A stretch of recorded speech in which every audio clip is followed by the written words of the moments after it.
doutora Fernanda Torinho. Fernanda, tá me ouvindo? Estou te ouvindo bem. Boa noite, Ah, que pessoal. bom, boa noite.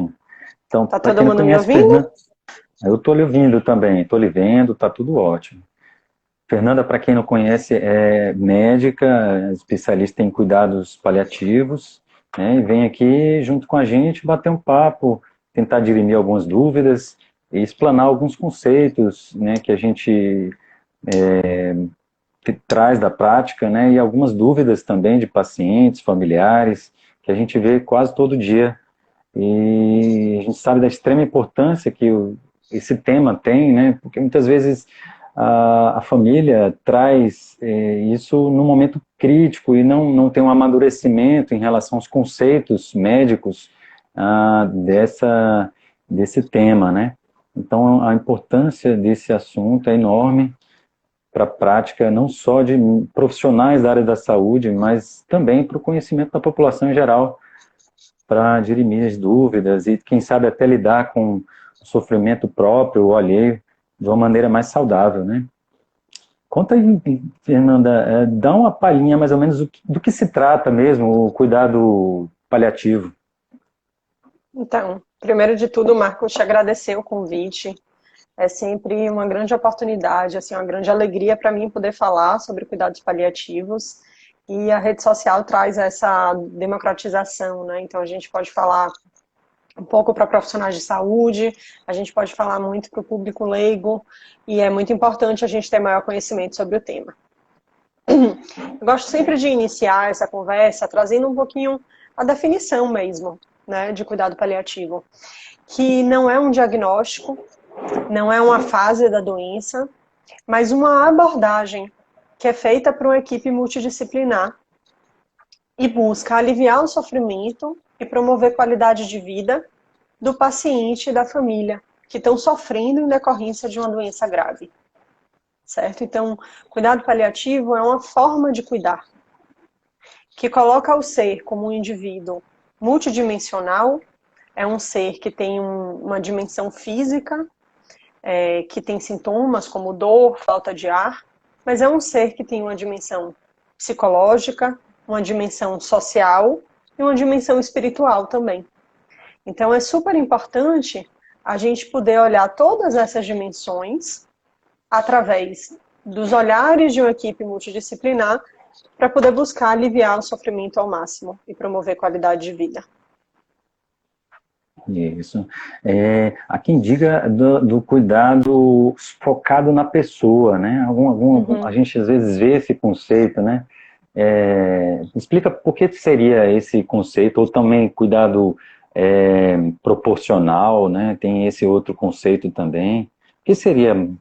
Qual seria a diferença, ou se há diferença entre esses conceitos? Ah, sim, Marcos.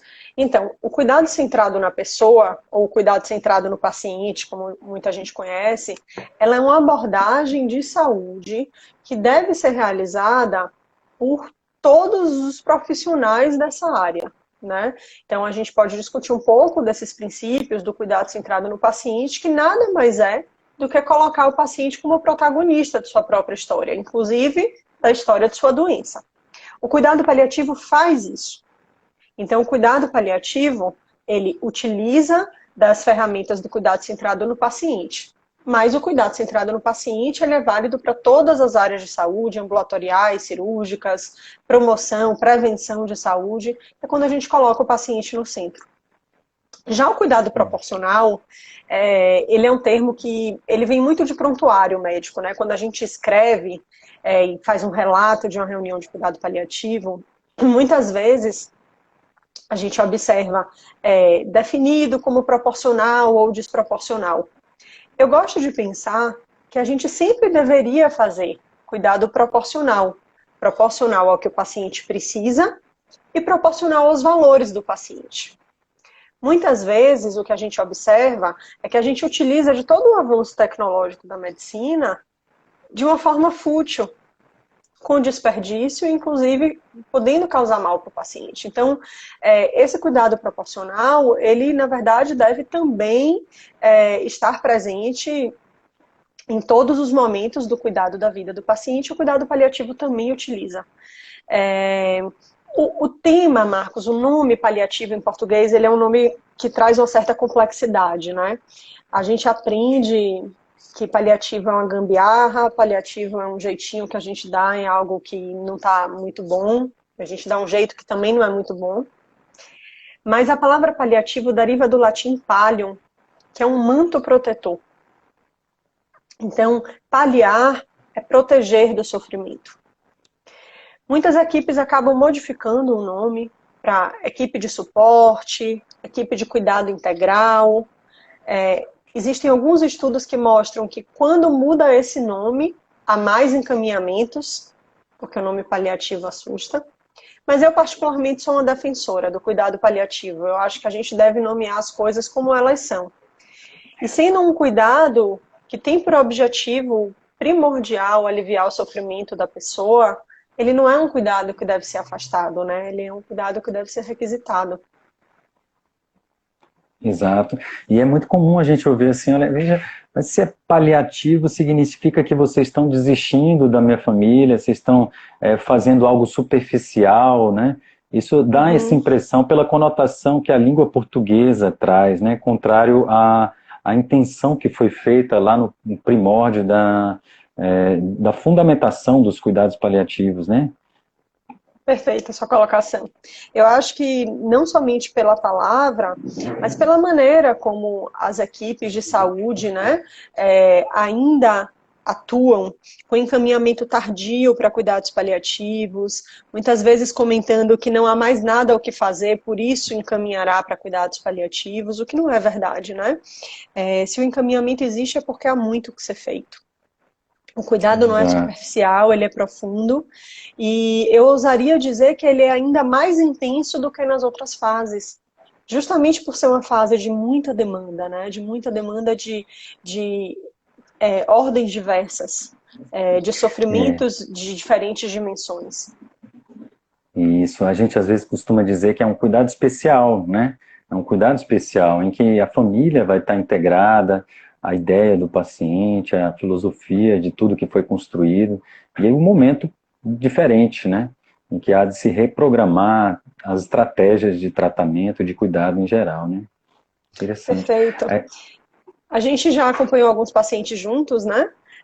E uhum, eu até te perguntaria, né, nas reuniões que a gente participou, nas coisas que a gente fez, esse cuidado ele requer ainda mais atenção e mais tempo, inclusive, né? De a gente poder é, parar para planejar um cuidado individualizado, que faça sentido para cada pessoa.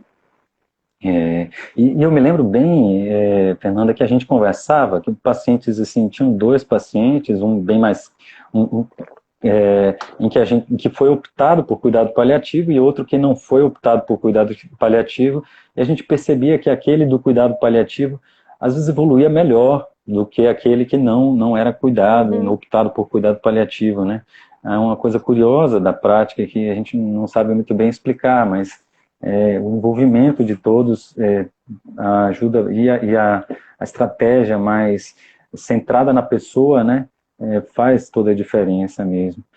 Eu É, vou, Marcos, fazer uma pequena observação sobre sua fala, que é super importante, né? Isso é verdadeiro, mas a gente está falando aqui de um paciente que foi colocado, né, sob cuidados paliativos exclusivos, ou o paciente que continuou recebendo medidas artificiais de sustentação da vida, mas que isso, não deixou de receber a abordagem paliativa. Por que eu digo isso? Porque a gente não deixa de cuidar quando os valores da família são de investimento pleno, né? São de utilização de tecnologias artificiais. Mas tem muitos estudos que mostram isso, né? Cuidado paliativo melhora a qualidade de vida e aumenta a sobrevida. A gente acredita que o paciente que vive melhor vive mais. Então, tanto a gente diminui possíveis iatrogenias, né, causadas pela nossa prática, que podem acontecer, o menos é mais. Então, é uma pessoa que está mais confortável, com mais qualidade, mais apropriado do que é importante, do que é valor para a pessoa e para a família, e que acaba vivendo sua vida melhor mesmo e muitas vezes mais. Muito bem. Existe um conceito muito arraigado na população de que o cuidado paliativo serve só para pacientes com câncer, né? É, a gente tem também a intenção de desmistificar isso. Explica um pouco mais sobre isso. Super importante sua pergunta, viu? E a gente aqui, eu estou numa live com um neurologista, que já Uhum. encaminhou muitos pacientes e continuou seguindo em conjunto É. comigo, né? Isso é muito importante. Cuidado paliativo é para pacientes que sofrem em função de uma doença avançada, uma doença que ameaça a continuidade da vida, uma doença que é progressiva, né?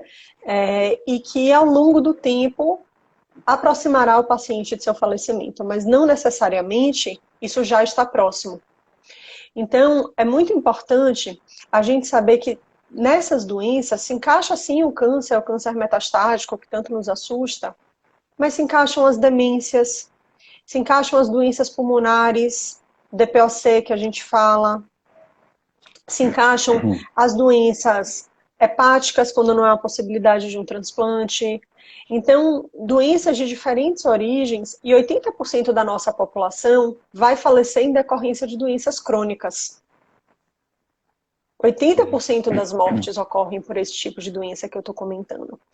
Então, é muito importante a gente desmistificar, e aqui eu já vou falar um pouquinho de um outro conceito, que é o cuidado paliativo ser iniciado o mais precocemente possível, para que essa construção seja feita, certo? Para que junto com o médico assistente, que está tentando modificar a história natural daquela doença, através dos medicamentos, das intervenções médicas, de todas as questões do cuidado médico tradicional que a gente conhece, o paliativista vá fazendo um planejamento dos cuidados, porque a gente sabe que, a despeito de toda a medicina que a gente dispõe, aquela doença vai avançar.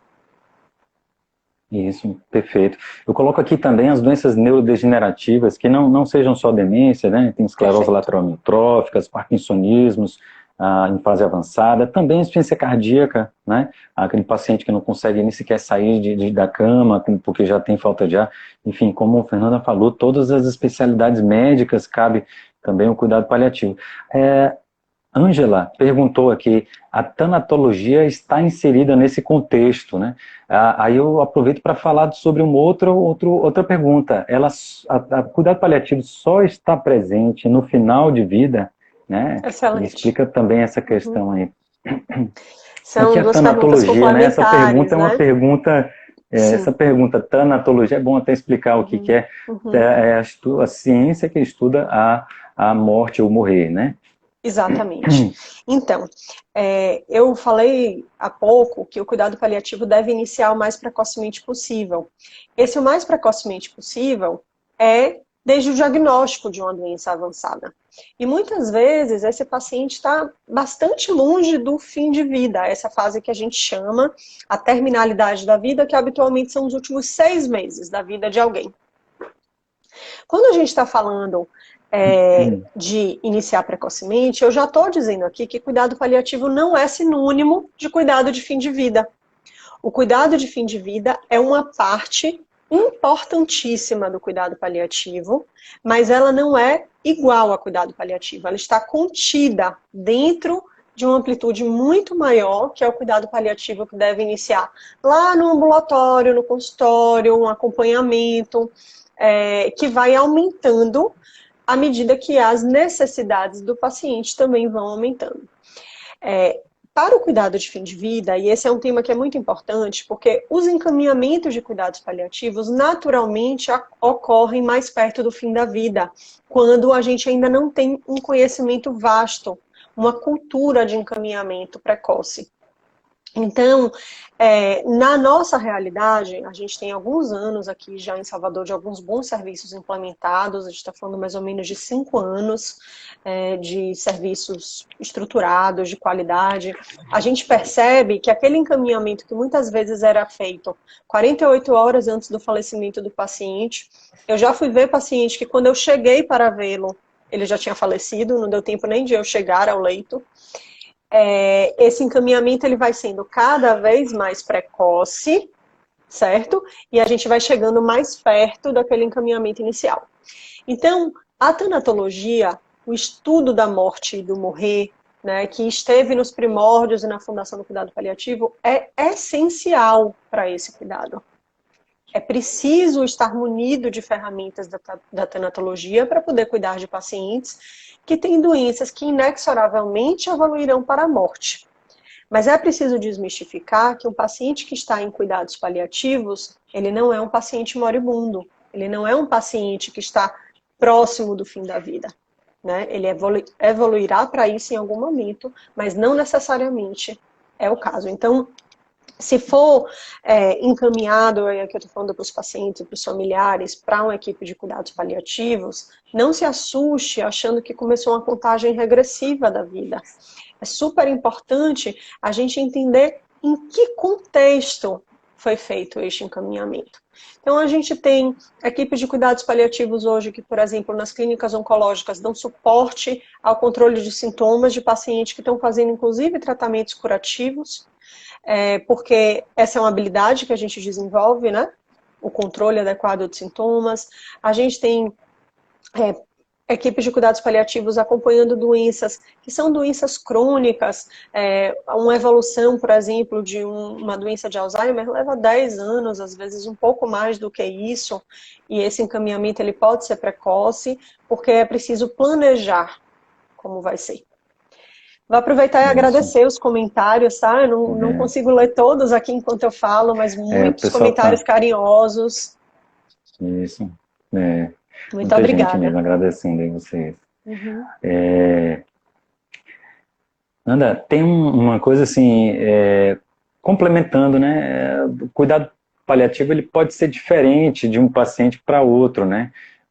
Como você comentou, alguns é só para cuidar da dor, outro, né? A depender do momento em que está acometido a doença do paciente e também a depender da própria doença do paciente, né, ou do adoecer do doente, ou do sentimento, da percepção do paciente e da família sobre o sintoma e o quão esses sintomas são incomodativos ou trazem algum desconforto, qualquer que seja, né. Muitas vezes mitigar um sofrimento é a prioridade em alguns momentos, outras vezes dar algum conforto, qualquer que seja, também. Mas outras vezes não, é só evitar mesmo um procedimento fútil, que a gente chama na medicina como procedimento fútil, né? Uhum. Eu acho, Marcos, que essa individualização que você está trazendo do cuidado, né? Cuidado paliativo, como eu falei, ele não é um fluxograma que você segue, né? Então, se isso, então aquilo. Quando você coloca as crenças e os valores do paciente, mais até do que a fase da doença ou o diagnóstico, é importante, claro, a gente olhar para isso, mas os valores de cada um, e cada ser humano que existe na face da Terra, ele é diferente do outro. Então, o trabalho do paliativista, ele é um trabalho de investigação da biografia humana. Ele é um trabalho de entender quem você é, para que eu, baseado no conhecimento técnico que eu adquiri, possa sugerir um plano de cuidados que é adequado a você. A você enquanto indivíduo que tem um componente físico e que precisa de cuidados médicos e multidisciplinares para alívio desse sofrimento, mas para você enquanto ser humano integral que tem questões psíquicas, sociais e espirituais. Por que eu falo isso? A gente fala muito em cuidado paliativo sobre dor total, né? Dor total é aquela dor que é física, se manifesta de maneira física, mas que é influenciada e exacerbada por todos os outros aspectos. E às vezes a gente faz doses cavalares de medicamentos analgésicos e aquela dor não cessa de jeito nenhum. E aí a gente entra numa abordagem multidimensional e entra numa questão social e descobre que aquele pai é o único provedor daquela família.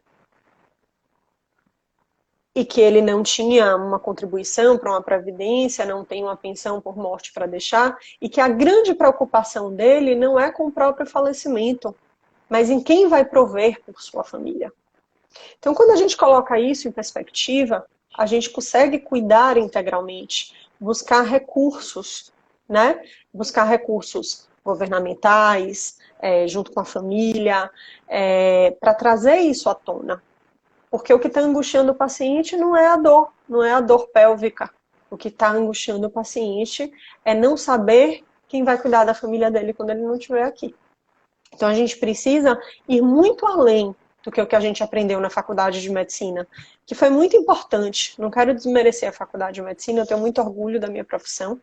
Eu comemorei recentemente 10 anos de formada, falei um pouquinho sobre isso, né? Que eu sou médica hoje, mas eu me identifico sobretudo como cuidadora. Mas a gente precisa ir mais além, né? Hoje as faculdades de medicina já começam a trazer essa abordagem centrada no paciente, a abordagem de cuidados paliativos, né? Uma abordagem que traz crenças, valores e o indivíduo para o centro do cuidado. Isso, perfeito, né? Você vê que foge mesmo do conceito de só medicar, paliar, né? Mas também ouvir e entender qual é a angústia principal do paciente, da família ou a situação. Muito interessante esse relato, viu? Solange me perguntou aqui, ela é irmã de uma paciente minha e realmente ela é acamada, gastrostomizada, enfim, ela sempre que interna tem complicações inerentes à internação, né? E a gente tem evitado internar, deixar em casa sempre o contato com o home care para saber a medicação ideal. Ela tem uma doença em que tem uma sensibilidade muito grande a vários medicamentos. Enfim, esse cuidado centrado na pessoa sim, Solange, respondendo a sua pergunta, é um cuidado paliativo, não deixa de ser, respeitando a sua individualidade, a individualidade dela, a doença específica dela, enfim, evitando mitigar qualquer sofrimento. Sim, sem dúvida nenhuma. Marcos, eu vou aproveitar esse seu comentário, tem uma outra fala aqui, né, da Joyce, perguntando como outros profissionais de saúde, que não são paliativistas de formação, podem ajudar essas pessoas, né? E você acabou de responder como, né? Não tem um paliativista, no caso, que está acompanhando. Então, a gente precisa separar o que são ações paliativas. E essas ações paliativas, elas precisam ser do conhecimento de todo profissional de saúde, de todo médico que se forma, né? De um cuidado paliativo especializado.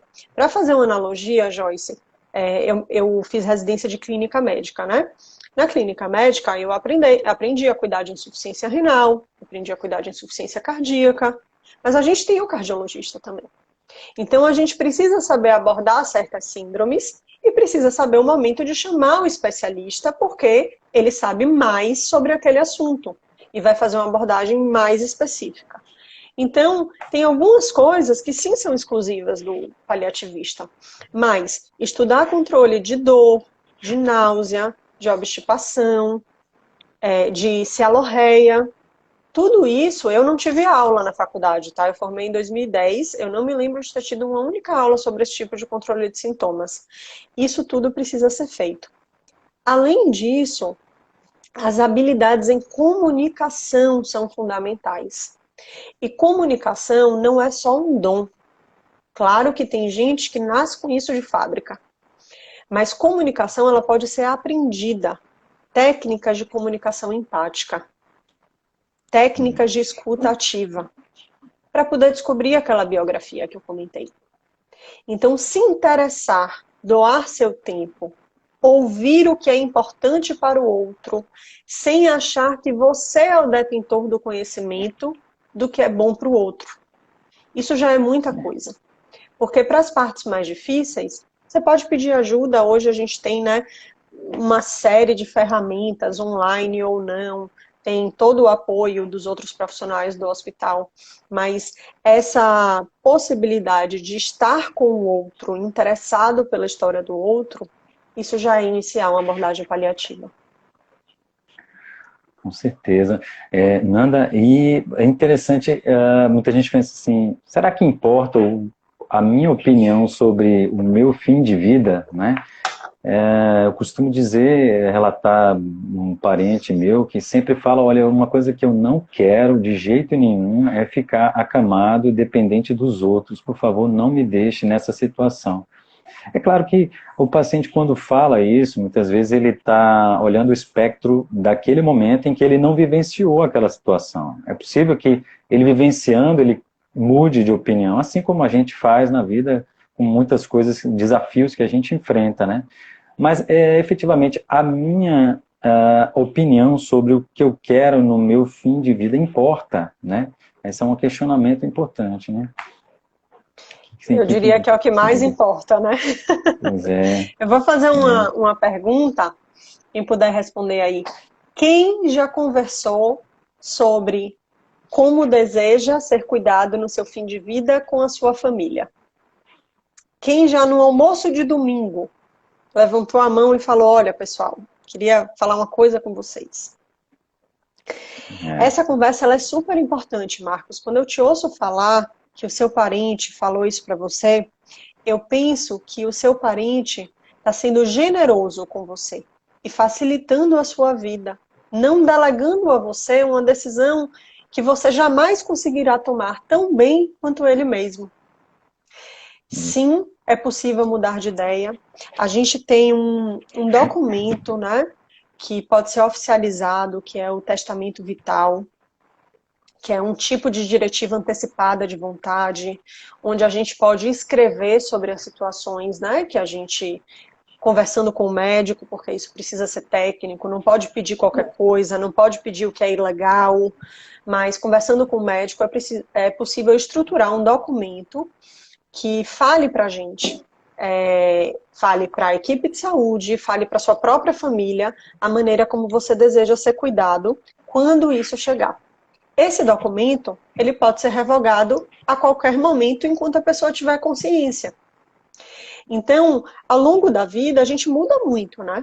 Eu não sou a mesma pessoa, eu tenho 34 anos agora, eu sou uma pessoa muito diferente do que eu era 5 anos atrás, mais ainda do que eu era 20 anos atrás. Os valores mudam, a vida muda, os filhos chegam, né? A gente dá importância a outras coisas que a gente não dava antes. Mas essa é uma tarefa de autoconhecimento. Olhar para si mesmo, se conhecer, conhecer seus valores, para poder saber o que deseja, né? Em toda a vida, eu acho isso, e sobretudo nos cuidados de fim de vida, quando você não puder se manifestar. Isso. Muitas vezes a gente, o paciente até traz, olha, ele não gostaria de estar assim. Muitas vezes existe um luto do familiar de entender a terminalidade ou a gravidade, e aí muitas vezes a gente pergunta, e como ele gostaria de estar nessa situação? Parece que as coisas se revertem, né? E aí eles, poxa vida, eu não estou olhando para essa situação, não estou olhando para isso, né? Poxa, como, né, eu preciso me colocar no lugar dele, né, e rever o que eu estou pensando sobre isso, que é uma fase da nossa vida, né, e que a gente precisa entender de uma forma, encarar isso de uma forma mais natural. A gente sabe que nos países europeus, essa informação é muito menos tabu, como alguém colocou aqui, ainda é tabu, né? Lá é se discutido na disciplina básica, na escola, né? Esses conceitos, né? Aqui no Brasil ainda vai demorar um pouco para que tenha uma disseminação maior desse conceito de cuidado paliativo, né? Mas, enfim, a importância da gente estar falando sobre isso, de estar ouvindo aí questionamentos sobre isso, falem mesmo, tirem todas as suas dúvidas relacionadas a isso, viu? Uma outra coisa que a gente fala bastante, que a gente vê muito, se é possível a pessoa falecer em casa, né? Há quem diga, não, olha, veja, eu não quero ir para o hospital, eu tenho uma insuficiência cardíaca grave, meu coração quase não funciona, não, mas eu não quero ir para o hospital, eu quero ficar aqui, perto da minha esposa, dos meus filhos, eu quero me despedir de vocês, né? É difícil você achar uma família que fale, não, tudo bem, vamos ficar aqui juntos, né? Porque isso já foi partilhado com o seu geriatra, com o seu médico assistente, a gente vai lidar lidar com isso aqui. É claro que para nós médicos parece um pouco fácil, mas na nossa família talvez não seja assim tão fácil, né? Na nossa pele, né? Enfim, o que eu quero dizer é que existe essa possibilidade, né, Nanda? E descreva um pouco do que você teria mais para dizer sobre isso. Sim. Primeiro de tudo, é possível falecer em casa, né? Vamos falar assim, legalmente, ninguém é obrigado a levar um paciente para um hospital. E quando a gente fala casa, é possível falecer numa instituição de longa permanência, é possível falecer no próprio domicílio, é possível falecer no hospital, é possível falecer num hospice, né, que é uma unidade de cuidados paliativos. Isso depende primeiro do desejo do paciente manifesto. Esse desejo, ele deve, né, tentar ser atendido da melhor forma possível. E depende também do tipo de doença que o paciente tem. Tem algumas mortes que são muito difíceis de serem vivenciadas no ambiente domiciliar por conta do aparato que a gente não tem, né? Por melhor que seja uma assistência domiciliar, e há empresas de home care hoje especializadas nesse tipo de cuidado, tem alguns eventos que são muito traumáticos, eventos de sangramentos vultuosos, ou eventos de obstrução de via aérea, que são mortes traumáticas se não tiverem um cuidado muito intensivo. E isso pode ser difícil para a família. Mas se a gente parar para pensar, há pouco tempo atrás, as UTIs, elas datam da década de 60, tá, gente? Antes disso, normal era morrer em casa. No interior ainda é bastante comum, né? Aquele velório dentro de casa, que as pessoas vêm visitar. A gente vê muito isso nos Estados Unidos, né? Também nos filmes, a gente sempre tem aquela festa quando o paciente morreu, que prepara comida, que recebe as coisas, que são formas de cuidado. Mas eu quero acrescentar uma coisa que é muito importante. Quando a gente está lidando com um familiar nosso que está sofrendo muito, às vezes a gente quer porque quer realizar todos os desejos dele. E isso é algo muito importante de ter em perspectiva, o desejo dele. Mas ninguém deve se sentir culpado se não der conta disso. Porque a gente está cuidando aqui de um binômio. Eu vou falar até de uma terceira parte, que é paciente, família e cuidador. Então tem que ser possível para as outras pessoas. Não pode ser uma coisa que vá causar uma grande dificuldade.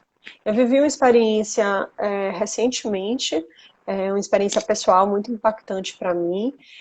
Uma grande amiga faleceu e inicialmente ela queria falecer no hospital, porque ela não queria que os filhos de 7 e 4 anos participassem disso. E ao longo da construção do adoecimento dela e da piora progressiva, o domicílio se mostrou o local mais adequado naturalmente. E essa ideia foi se modificando. E ela acabou falecendo em casa, rodeada pelas pessoas que ela mais ama, num momento assim muito significativo. Então é possível, é importante contar com o cuidado de uma equipe, para que a gente garanta o alívio do sofrimento, né? Garanta o alívio de sintomas, garanta um amparo para essa família.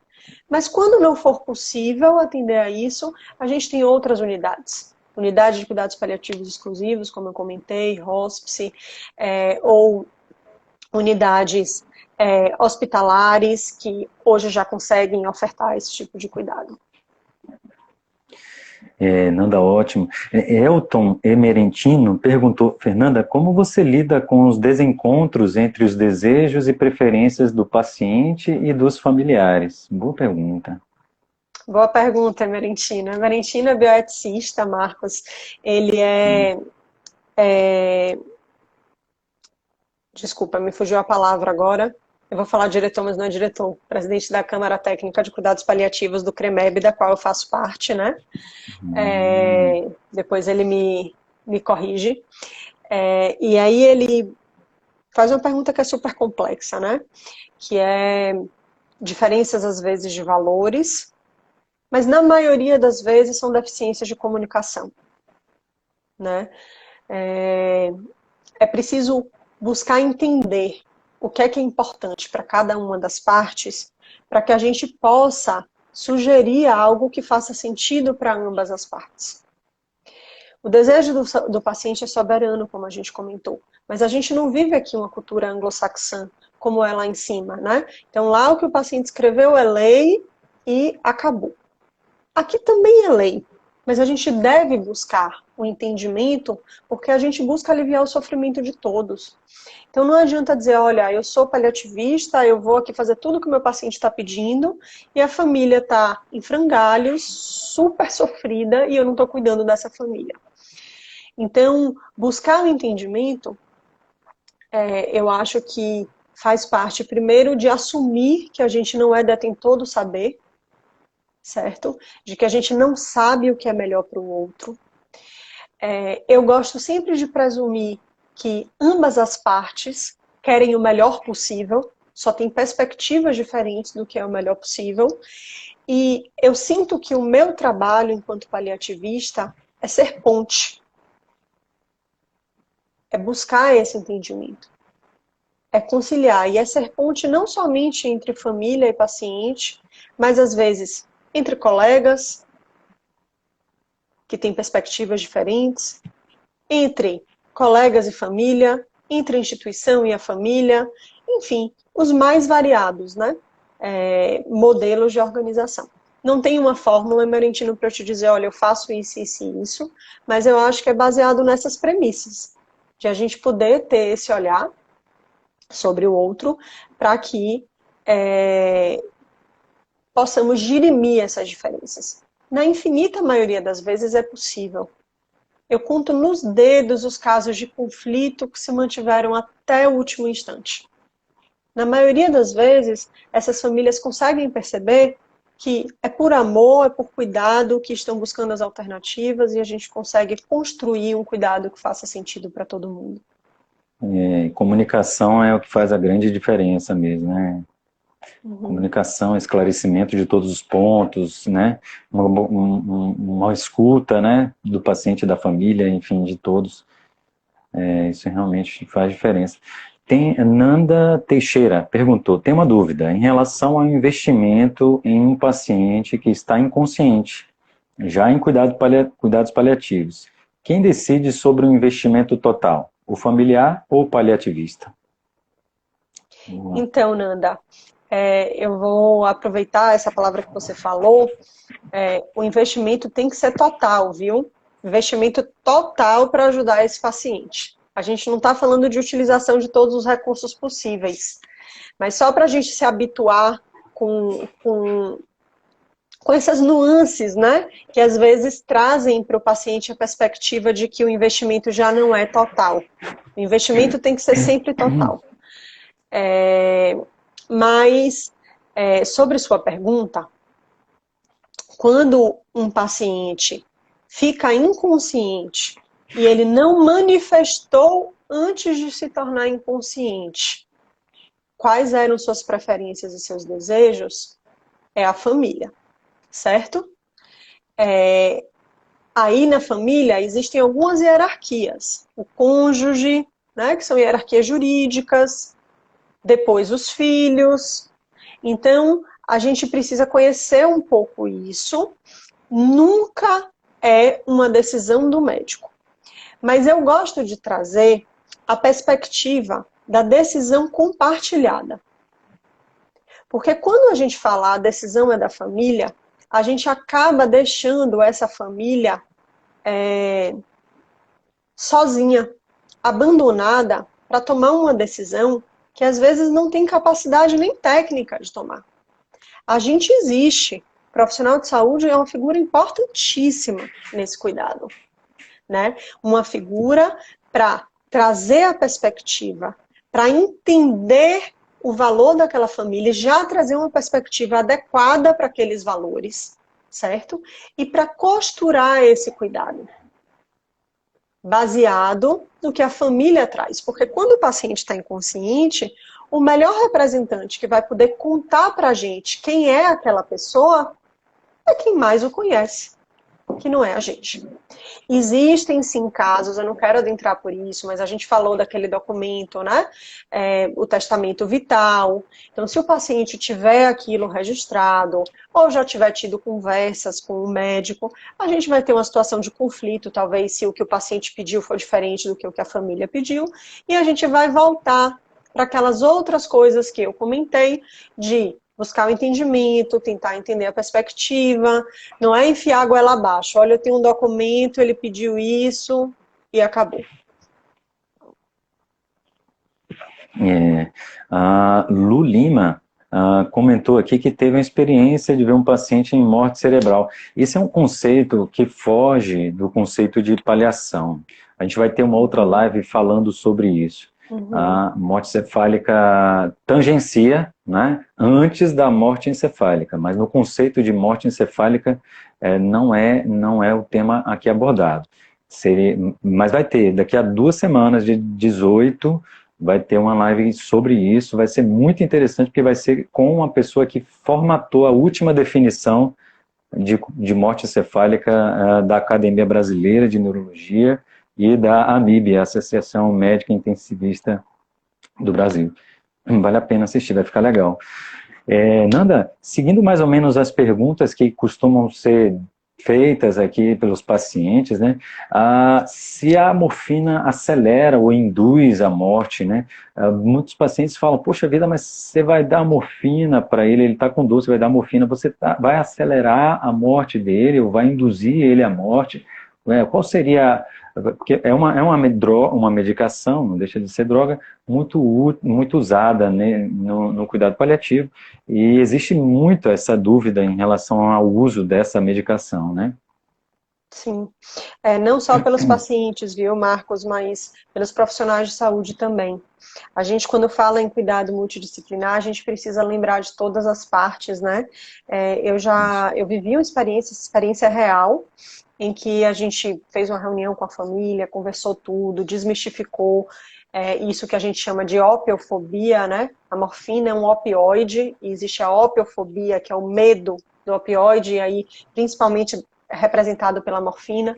A gente conversou, a gente prescreveu, e na hora da administração, a técnica perguntou para a família, você tem certeza que é quem funda isso daqui que vai matar o paciente? Então, eu não considero que nesse caso a falha foi da técnica. A falha foi nossa, que não soube envolvê-la, né? Para também tirar as dúvidas que o próprio profissional tem. Isso. Justamente porque há muita fantasia. Então, a morfina é um analgésico, certo? Um analgésico de alta potência, que é super importante para o alívio da dor, mas eu queria destacar também a importância da morfina no alívio da dispneia, da falta de ar. A gente está vivendo tempos de Covid, né?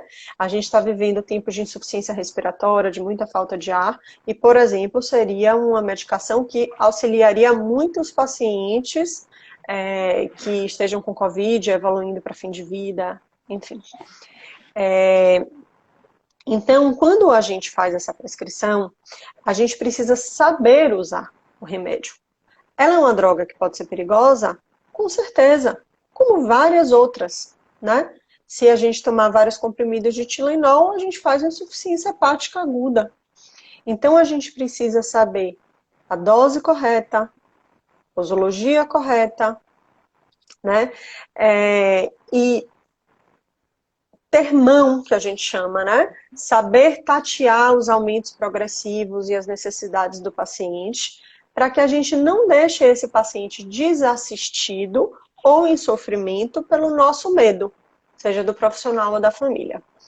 A morfina, ela não é um sedativo, ela tem um poder de sedação como efeito colateral dela, mas ela não é uma medicação usada para sedação.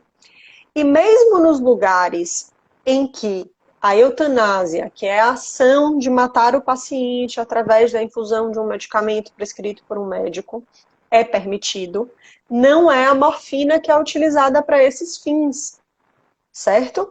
Então, existem outras drogas que têm uma capacidade, barbitúricas, enfim, muito mais potente de levar à morte. Então, a gente precisa desmistificar, usar morfina prescrita por um profissional capacitado, cuidadoso, né, que vá dar atenção nos dias após o início do remédio, é bastante seguro e muito, muito útil. Muito bem. Existem algumas perguntas do tipo, cuidado quando a gente fala de, você citou aí que uma técnica de enfermagem não estava muito bem a par do conceito de paliativismo e acabou tendo um atrito, um erro de informações, né? A pergunta é, a quem compete o paliativismo, né? A gente costuma dizer que é a todos, né? A família, como você mesmo comentou, a família, o paciente, em primeiro lugar, né? A equipe de saúde toda, né? Fisioterapeuta, terapeuta ocupacional, né? Cuidar de enfermagem, médico, todo mundo, né? Tem os cuidados paliativos em todas essas áreas da saúde, né? E quando alguém a Nanda perguntou aqui, o que é necessário para se especializar em paliativismo, né? Perfeito.